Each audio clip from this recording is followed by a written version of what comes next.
If you cry easily, stop scrolling. Because what you've been told about your emotions isn't just wrong, it's backwards. You were probably called too sensitive, too emotional, maybe even weak. But here's what nobody explained, and this changes everything. People who cry easily don't lack emotional control. They have something neuroscience calls faster emotional access. And that doesn't just affect how you cry, it rewires how your entire brain processes reality. Most people think crying is about weakness or overwhelm, but that's only half true, because the real reason you cry easily, it starts way before the tears ever show up. Here's the first thing most people miss. Crying isn't a breakdown, it's a biological feature built directly into your nervous system. Humans are the only species on Earth that cry from emotion, not pain, not irritation, purely from what we feel. Think about that. Your body didn't evolve emotional tears by accident. When emotion builds faster than your system can process it, tears do something critical. They lower cortisol, activate your parasympathetic nervous system, and restore chemical balance. So when you cry, you're not losing control. Your body is regaining it. But here's where most people stop understanding you. Some brains don't just process emotions.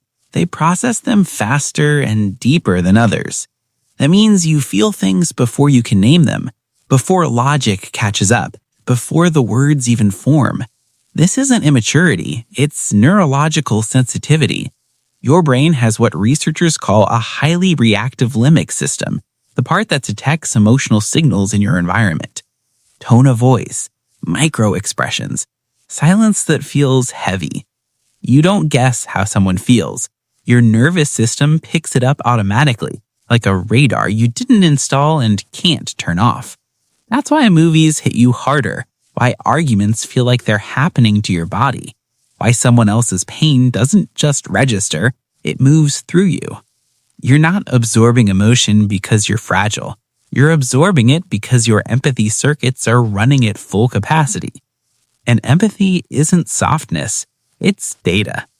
But, and this is the part most people like you struggle with, this system has a cost. Because you process more emotional information, you reach overload faster. Your mind doesn't skim the surface of life, it dives all the way in.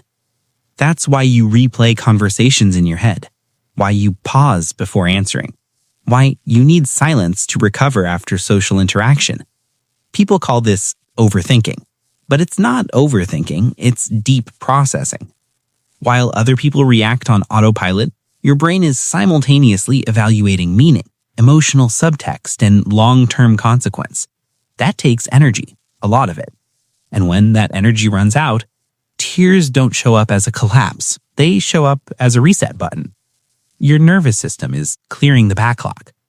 But here's what changes everything about how you see yourself. People who express emotion regularly tend to recover from stress long-term than people who suppress it. Suppression stores trauma in your body. Processing moves it through your body. So even though you struggle more in the moment, you're actually building something most people don't have. Emotional resilience that isn't based on denial. You don't avoid your feelings, you move through them. And that's why emotionally sensitive people, over time, often develop 3 specific traits that others don't. Stronger intuition, deeper relationships, higher emotional intelligence. But, and this is critical, only if they stop trying to become someone they're not. Because here's the part nobody warns you about. Sensitivity isn't painful by default. It becomes painful when you place it in the wrong environment.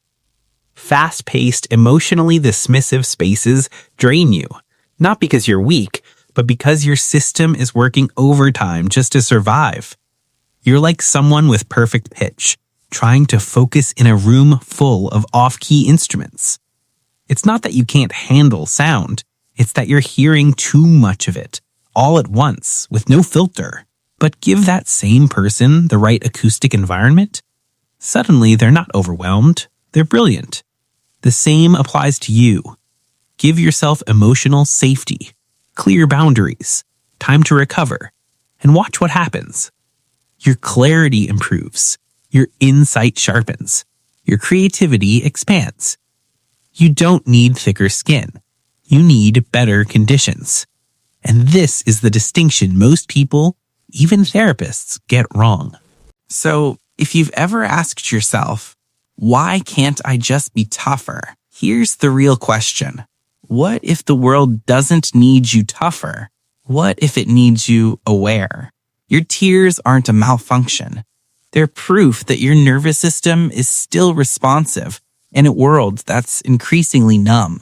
You haven't failed at being emotionless. You've succeeded at staying human. And in a culture that celebrates detachment, that's not common. That's rare.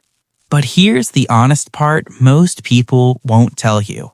Being wired this way will never be easy in every environment. Some spaces will always feel too loud. Some people will always misunderstand you, and you'll still cry at things others brush off. But that doesn't mean something's wrong with you. It means you're calibrated differently. And the people who get the most out of life aren't the ones who feel the least. They're the ones who feel deeply and stopped apologizing for it. Your sensitivity isn't something to fix. It's something to protect. Because once you stop fighting it, it becomes the thing that makes your life richer, your connections deeper, and your understanding of yourself finally clear. If this shifted how you see yourself, hit like so it reaches someone else who needed to hear it. And subscribe because next week we're covering something nobody talks about. What happens when emotionally sensitive people shut down completely? It's called emotional blunting, and it's not what you think. Leave a comment. Do you cry easily, or did you used to and then stopped? Because that difference, it tells you everything.